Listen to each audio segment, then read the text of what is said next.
Hi,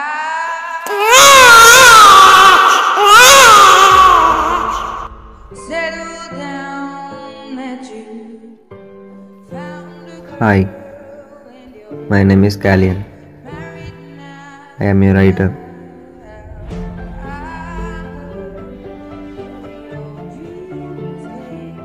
నేను రాసిన కథలు ఎన్నో, మరువలేని సన్నివేశాలు ఎన్నో, చూడవలసిన ప్రదేశాలు మరెన్నో.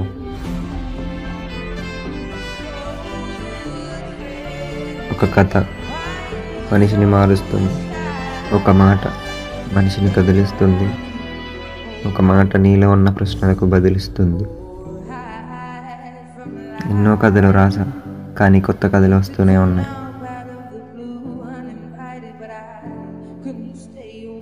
రాసిన వాటిని రాసా, మళ్ళీ రాసా. కాదు అద్భుతంగా రాసా, కానీ ఏదో తెలియని సంతృప్తి.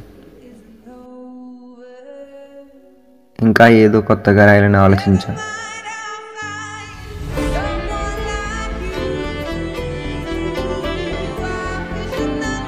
చివరికి ఏమైందంటే